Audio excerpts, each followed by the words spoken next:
All right, welcome my YouTube community. Thank you so much for tuning back into the channel. This is going to be a little impromptu. I actually have been a little bit away. That's why you have not seen many videos on my channel this past week, but I am back. And this update went out earlier this week, and you saw the tweet directed by PGA Tour 2K21 saying that they took a lot of the community feedback and they made some gameplay adjustments into the system that dramatically changed more of a real-like feel to it. So, obviously, any developer could say that. But will the results prove exactly what they say? I played one round in an alt shot match. If you haven't seen that, go check out my previous video from yesterday where we got in a tough battle.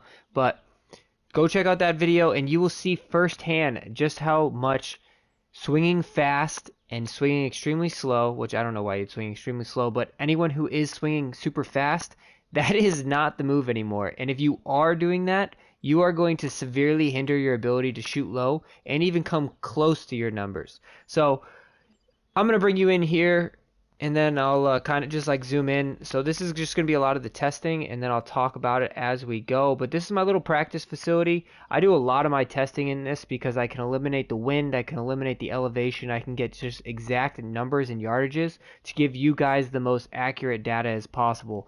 So just a little breakdown. I got a whole bunch of tees that I've been hitting from. And then you see here I got a whole bunch of stop signs. Every stop sign laid out is 10 yards, and obviously there's a flag in the middle. So that way you can see just how much a fast or a slow swing can dramatically change. Now I will say any slightly fast or slightly slows in all my testing so far have not actually affected too much. The distances are, with a slightly fast swing, you'll get about an extra yard to 3 yards. And with anything that's slightly slow, you'll get about a yard to 3 yards short. Now, you will hit somewhere about 5 to 8 yards left or right of the target, depending on if it is fast or slow.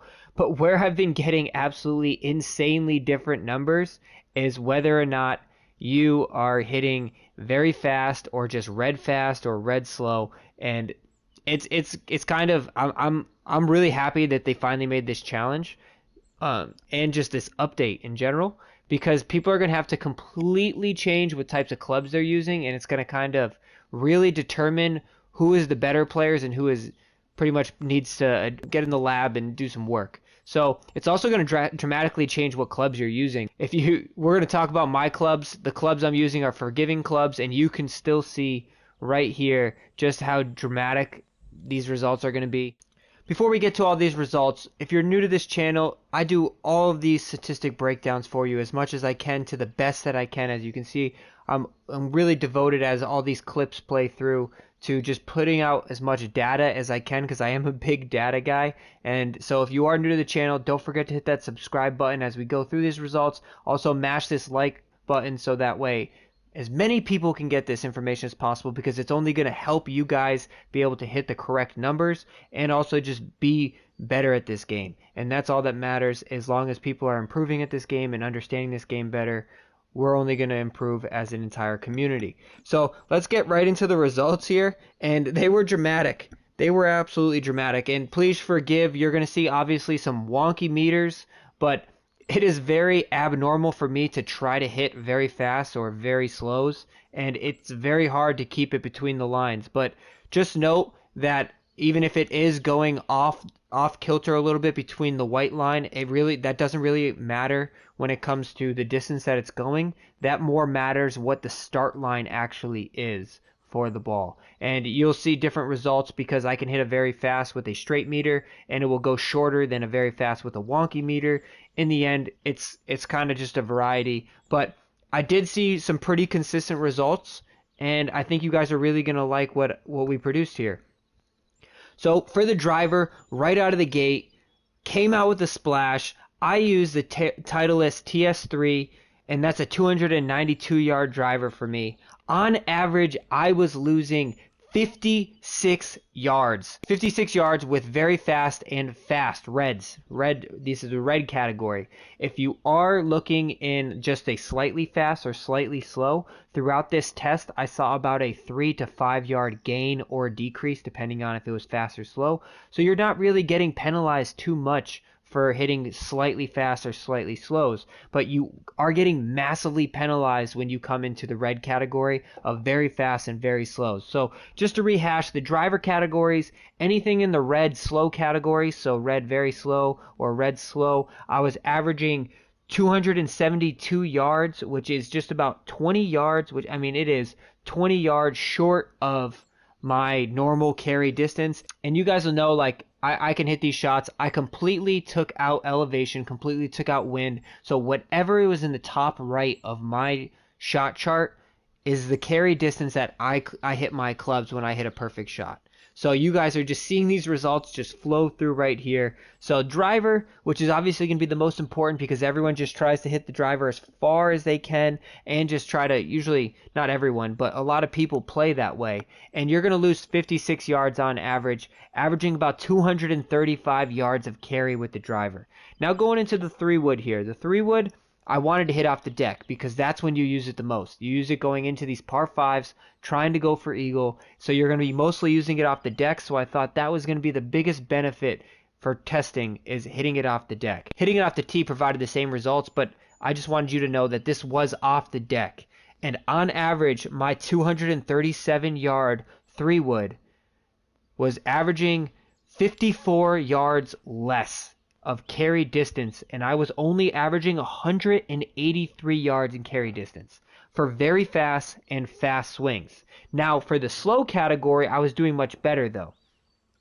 For the wooded in the hybrid clubs, the slows were not affecting as much as the fast were, and I think that's because there's so many people targeting the very fast compared to the very slow. I don't know many people who are willingly trying to play a slow swing. But so the 3-wood, just to rehash, 54 yards less, on average 183 yards, and positively for the, I mean, it's not even a positive, but for slow swings on the 3-wood, 212 yards average carry for a less of 25 yards on average, which is pretty astonishing numbers. So now let's go into the 4 hybrid. The 4 hybrid, I averaged 209 yards carry. I was averaging 21 yards less when I hit fast and very fast swings. That is coming out to 187 yards of total carry. So if you got to just think about that. With my 4 hybrid, I was carrying it on a very fast swing further than my 3 would on a very fast swing, or just a fast swing. Anything in the red category is what I'm categorizing here. For the slow swings, I was doing about 190 yards, and that was about 19 yards on the slow swings. So that is pretty much kind of comparable to what I was getting in the fast swings. And obviously, don't purposely play for a slow swing, otherwise you're going to have a long day. And also pay attention to my stop signs. So I laid out that every stop sign is 10 yards. When you're going on fast swings, you're averaging about 10 to 30 yards left to target. And when you're hitting slow swings, you're averaging more about 30 to 45 yards right of target if you're a right-handed golfer. So that's going to dramatically change your decision making. Now this is where the statistics really started to get interesting for me. For all of my irons, fast and slow swings, I was pretty much getting the exact same penalty. So for the longer irons, there was maybe a yard or two different, but when I went all the way down to my wedges and anything in between my wedges, my fast penalties and my very fast penalties and my very slow and my slow penalties were pretty much almost identical.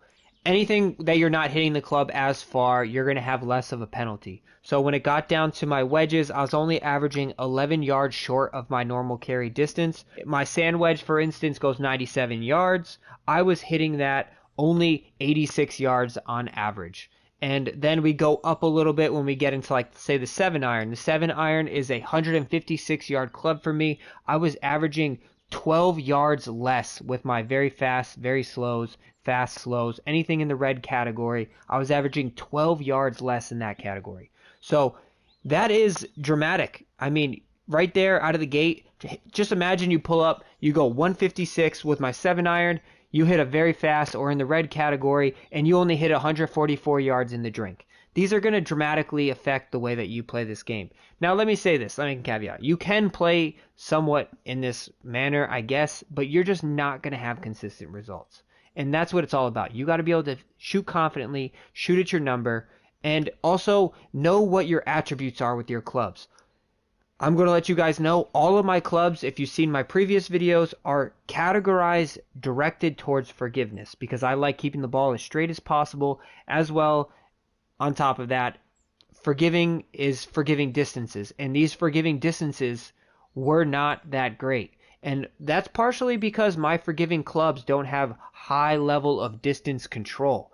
Now, I'm going to do a video to comparing forgiveness clubs and distance control clubs in that attribute, because I think if you prioritize your clubs to the distance control attribute, you wouldn't have such dramatic distance decreases here. But obviously you got to be a much better player, so your tempo's got to be better, your straight meters got to be much better. So we might be changing up the bag a little bit here depending on how this hole goes out. But these are pretty much the results that I got here. I just want to thank everybody for tuning into the channel, and please don't forget to hit that subscribe button.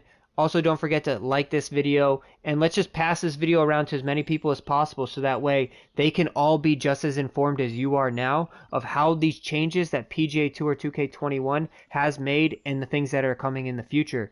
I'm very excited to see where it's going to go. Thanks so much for watching. I'll catch you guys later.